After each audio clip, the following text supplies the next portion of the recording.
All right, welcome back. Here we go with this week's SKTLs volunteer call. So good afternoon to most, but you know what? Good morning, good evening if you're watching around the world. Uh I guess we can start off just at the top here, just a general question for Cody Willard, who is here over there. Dan Geraci, as usual, Sanatsi's down there, and I'm sure we'll get a few more. But just a general question for you, Cody, before we start. Does do all these banking woes and fears, does it have any meaningful impact on the space economy? I wouldn't say it absolutely does not. In other words, there are implications, if not outright ramifications, that happen throughout um, the speculative startup world when a major player like Silicon Valley Bank and or others, that regional banks and or just venture investors who all are pulling in their reins anyway right now, and it is not it's not nothing. It's a threat to all startups that the capital markets continue to close. But Dan and I were at a conference, a space conference together, maybe 2 months or 3 months ago, and I mean, this is what I was verbalizing at that point too, that if you hadn't already raised money and had enough money to get through the next 18 months to 3 years at least, that you're probably going to have some fear, and you probably should be scared because the capital markets have been closing, and this was, part of that process more than anything. There specifically, Rocket Lab had 8% of their money at Silicon Valley, so there was a threat directly to publicly traded space companies. But beyond that, I think it is just sort of a pendulum swing that all cycles. What did I write yesterday in Trading with Cody? That every moment in time is unique, but all cycles play themselves out because of patterns of psychology and economics and the balance that needs to be brought back and forth into the market when you go from one extreme of and especially in the world that we've lived in for the last 25 or 30 years. My entire professional investing career, frankly, has been full of Fed induced bubbles turning into crashes. And we're in the crashy part of the cycle right now. Clearly, we had outright crashes in some of those banks and in some of those stocks. But, like, I still think that Rocket Lab, for example, is going to find the capital it needs. If not in the private markets, I don't think the federal government, the Department of Defense, and NASA would let Rocket Lab fail because they need more space suppliers than they've got, and Rocket Lab is a successful one of those. So I snuck in and bought some Rocket Lab and told my Trade with Cody subscribers about that on Friday, and Monday this week I had a bid in there to pick some up this morning if it went to 376 or 369. Didn't come down to those levels, but that is a unique situation. In general, I think there are hundreds, if not thousands, of publicly traded companies, and there are tens of thousands of startups that are not publicly traded that are going to run out of money. They're not going to get access to capital in the next year, 18 months that they need. And if they try to, it'll be on such unfavorable terms that they might not even want to do it. But it's a no longer there's not 0% interest rates, and there's not negative 2% interest rates in Japan and Europe that were driving money towards speculation, and that cycle is ended. Dan is a 30-year CEO of mutual funds and investment banks and whatnot, so I'm sure he might have some thoughts on it too, but not just what I agree with what you said, Cody, and I think that there was an interesting speech made yesterday at the Satellite 2023 conference by Mark Blodgett, the CEO of Seraphim, which is Seraphim Space, which is a major investment fund. And a lot of what he said echoes a lot of the things we've talked about in the past. And it's important to note that part of the reason this happened was not a market force issue. It was mismanagement and a failure to govern, the governance responsibility of the board. It was poorly managed, an inexperienced board. You have the head of the company or head of the board sitting on the San Francisco Fed, who's supposed to be watching these things. They should have seen that they were offside with the fact that they were buying, investing in 2% paper and couldn't find anywhere to lend it out. And so they were, they were in a squeeze play from the beginning. So a lot of this is poor governance. A lot of it is poor supervision by the regulator in this case. And a lot of it is very poor behavior on the part of the venture capital community, who were sending their startups, their companies that they invested in, to go do their banking at SVB. So what do we hear now? Blogger said, and a couple of others said this yesterday. Oh, well, now we're telling all of our investment companies, all of our portfolio companies, to set up at least 2 more banking relationships so that they diversify across 3 banks and no more of this all in one place. Diversification is like, it's somewhere lower than 101 if you're managing money, and it's probably just 01.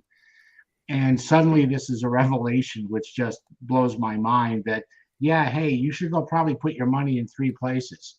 Really? Does that have anything to do with FDIC only insuring to a certain level in each institution for each account?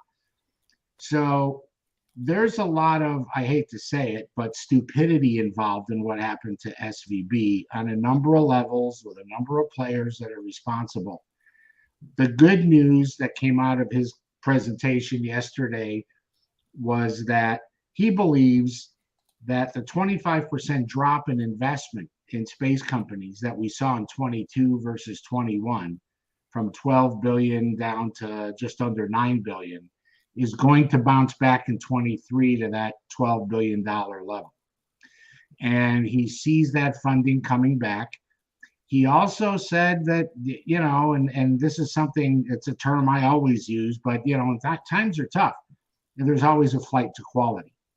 And that's where I think you're going to see the wheat separated from the chaff here with these space companies. Cody mentioned, well, Rocket Lab's still going to be able to do their thing. That's right. And for Rocket Lab, there's going to be 10 others who aren't. And this is going to be where the quality companies who have good, sound business fundamentals, who have good, sound revenue projections and relationships and contracts in the pipeline are going to be fine. And we can all go back to that .com example we talked about, last month. But at the end of the day, this is going to smell and look a lot more similar than some people might think. He also mentioned SPACs, and he talked about how SPACs are actually going to make a rebound, a recovery, not the ones that are out there, but rather the notion of using SPACs as a vehicle. But the caveat was you won't see them with early stage companies anymore. You'll see them with very mature companies where there's a real business, so that you don't see this whiplash effect. That one I'm gonna kind of be from Missouri on, and I'm gonna sit on the sidelines. I want to see that happen because I think that the market tells us what we need to hear, not what we want to hear. And I think the market told us with SPACs that you want to take shortcuts, then nothing that's meaningful is going to be easy. And I think going the traditional route of a full filing and listing and an IPO structure is still going to be the best way for companies to go. SPACs have a long way to go before they have a track record that people can follow with confidence. So it's almost like mutually exclusive that SPACs would ever have a great track record, because the whole reason that most companies, there was a SPAC bubble. So certainly some good companies, like even Rocket Lab, came public via SPAC. There were some good SPACs, but there were thousands, not hundreds at least, that were crappy, silly, stupid ideas, and they came public, and a SPAC was the only way that was going to happen, because when you do it, come public via SPAC, you don't have to be reasonable. You don't have to show, you can promise the moon, versus when you come through an IPO process, it's a lot more restrictive in what you can promise and the reality protections. And the reality is too that the only investors that made money were the ones who owned it in the beginning and took it public, not the public who went in there and started buying on the offer. Italia made himself billions of dollars. Yes. Everybody who bought anything that he brought through his SPACs that came public, except for one, MP, which I do own, the rest of them went down somewhere between 60 to 99% in the last 2 years. Well, you can look at the history, but the history will show that IPOs are not good to buy, because you can always buy them at a much lower price. The track record for IPOs generally is, everybody wants to get in on the offering. Why? So you can say you got in on the offering and then could have bought it at a 40% discount 3 weeks later. That's another thing. One other thing you mentioned, and then I'll stop, is something that I know I mentioned a couple of weeks ago, and what is going to keep fueling this rebound for space companies. And that is this notion of space, unlike other sectors, has a permanent buyer, which is the military, the government. And the fact that military spending is going at a pretty decent clip. Space Force testified before Congress, and the four-star in charge sat there and said, our satellites will get blinded by our adversaries during a conflict. They will blind our satellites and disable them. And this notion of, the increased defense budget that was put in for by the Pentagon of $860 or $70 billion. And that's what we know of. We can talk about, when things are bad, and an unhappy world means a good thing if you're in the business of defense and building things that are going to protect our assets. That's going to be the case.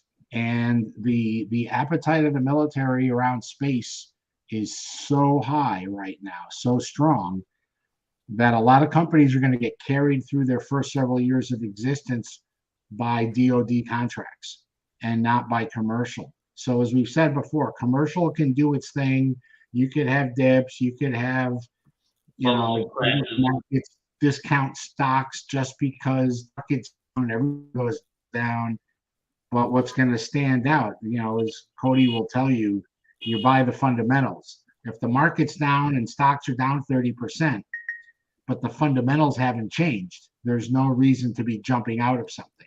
It's an opportunity to buy more, as Cody's example with Rocket Lab. So the government's going to be a big help to fueling space investment type stocks over the course of the next number of years, because the world isn't getting any calmer anytime soon. Just what we should say, by the way, is Rocket Lab is also still very speculative. I don't mean to say, neither does Dan mean to imply otherwise. It is still a startup, and it does need to raise more money at some point. I just think SpaceX is speculative. SpaceX is speculative. I mean, SpaceX, at the end of the day, it's hard. We still don't know what the future is going to look like. The trend is your friend, as I like to say, and it's a good thing what's going on, but they're all speculative. Space is a highly speculative industry. It's a high risk industry. Rockets are risky. I think SpaceX launched its 127th, supply mission or something yesterday or today. That's a good track record. it doesn't mean But that it's until they're generating cash consistently for years, it's still relatively speculative. Starlink, of course, is going to help them get there. Cabana, what's Yo. our next topic? Well, I didn't come with a topic list, but I will ask Dan since it's off the top of my head. I did see, or I believe I saw, that the ISS had to perform yet another space debris avoidance maneuver. Yep. So it's, I guess, the past 2 weeks this has happened, and it's just, I'm guessing the problem will just get worse or more intense as time goes on. It'll get worse.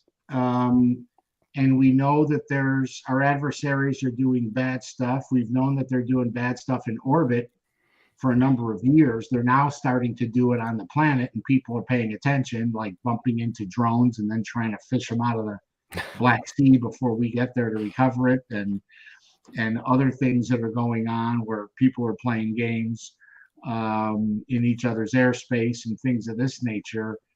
They are in this, let's see if we can, poke somebody mindset. And in space, as I say, it's been going on for a while. So every time they try to do something or test something, we had a Chinese rocket explode over Texas a few days ago because it was in a low orbit, and the orbit degraded, and it came in on its own, wasn't directed, but ended up burning up and blowing up over, thankfully, an unpopulated area of Texas. Okay, that's real risk. I mean, the thing was like 4 tons, and not something you want landing on your house. So there is risk, and that was a big piece of debris. That Long March upper stage. That's a big piece of debris. So we're going to continue to see this, and the technology to remove it all the debris mitigation stuff, really won't be online operating probably for another 2 years. That's a scenario. That's the reality. 2025 would be the earliest. 26 is more likely, and that's where the SBIR, the Big Orbital Prime Debris Initiative, all those technologies start to wrap up and go into where they're being purchased, contracted, and sent up. Because you also need the launch side to do that, and you need those spacecraft that are going to grab things and do whatever with them. So there's a lot of things happening in parallel, but none of it's ready. And in the meantime, we're at risk. And I'd be more concerned, frankly, if I'm the average citizen, I'd be more concerned about losing telecommunications and GPS and cell phone and other types of technology capabilities as a result of playing games with satellites than I would, some other things. It's an easy way to cripple another country's capabilities without someone absolutely positively being able to identify who did it. And in our case, it could be one of 2 countries that could do it. So if we don't know which one, we end up doing nothing. And that's going to be an issue.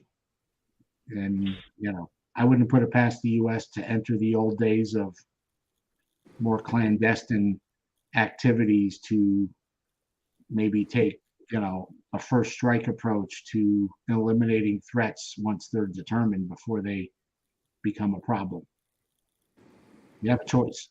And I don't think the public would disagree if they knew that they were going to lose their comfortable, taken for granted lifestyle every day.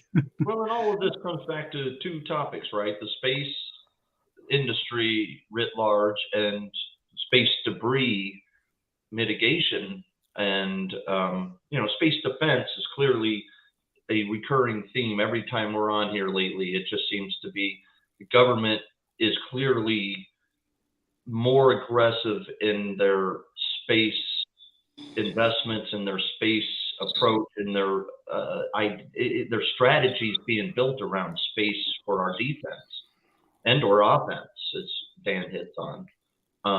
But it's but it comes down to we have more to lose in space than we have to gain, really, because as a defensive mechanism. I mean, we can easily, I think, take out China's or Russia's satellites if we wanted to, but them taking out some of our satellites would be, devastating, and not just shutting them down, but blowing them up and creating debris fields that prevents any additional satellites from being put up into that orbital plane.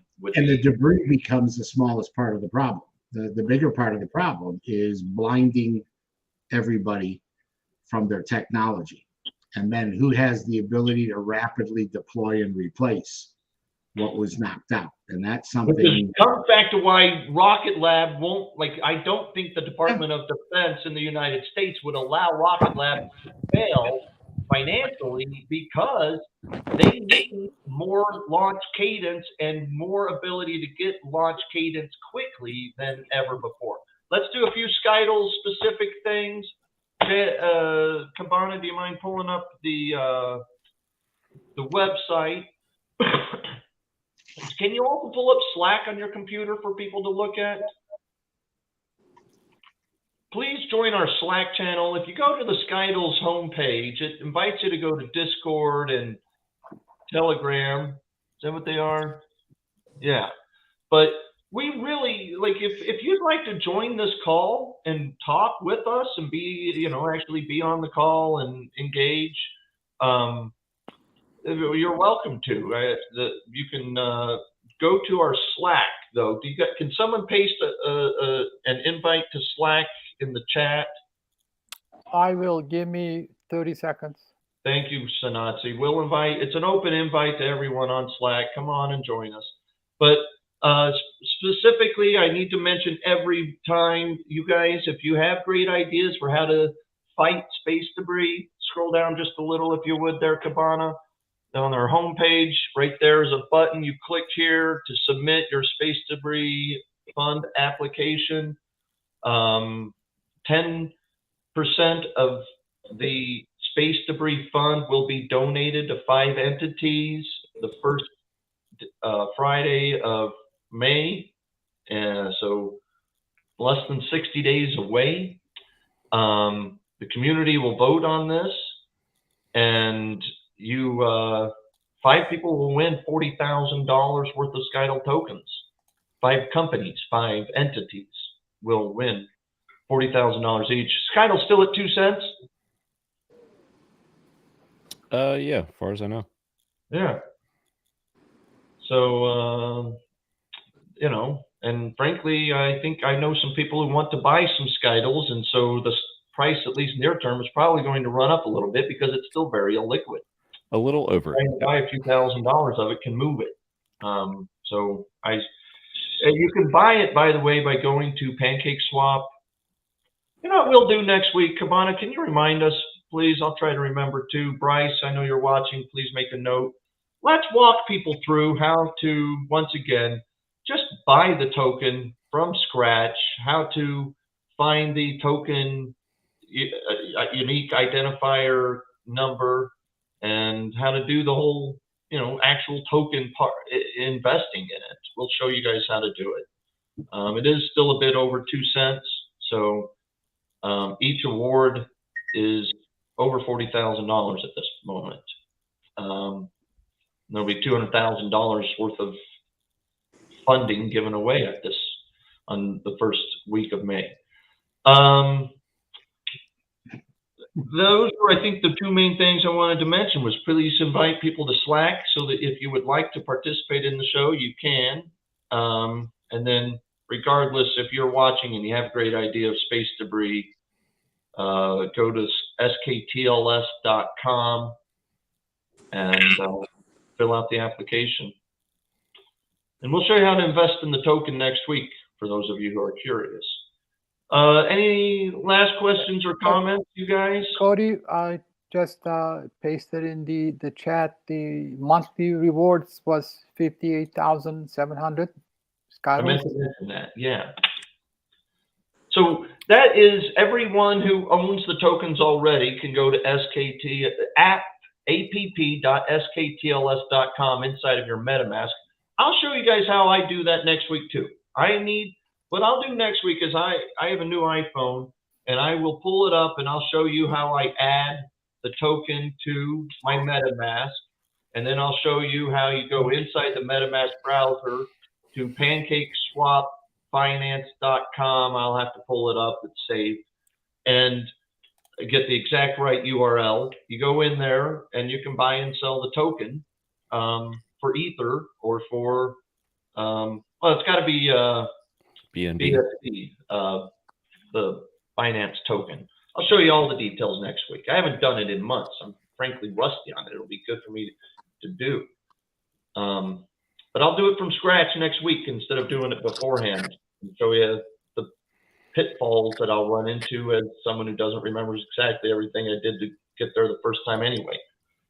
So existing holders, though, go to apps.skittles.com from inside their MetaMask, and you hit I'll accept the reward, and it's basically a dividend grant for early adopters. Every time there are space events, anytime there's satellites or people launched to outer space, we at the end of the month, the community votes on how much the monthly award is based upon pre-existing parameters. Other questions or comments? In this last particular month, we had 4 astronauts above the Kármán line. And we had a few less satellites, maybe, but the 4 astronauts above the Kármán line that's 40,000 in SKTLs produced right there. So that was pretty exciting. That's great. I think the current, interest rate on this stuff is about 4 or 5% annualized off of these monthly awards, which, it's the whole idea is to help incentivize more space activity. And when there are 8 astronauts sent in next year in May or something, it'll be a bigger reward. The numbers do get cut in half every year. Each reward gets cut in half every year in order to make it deflationary over time.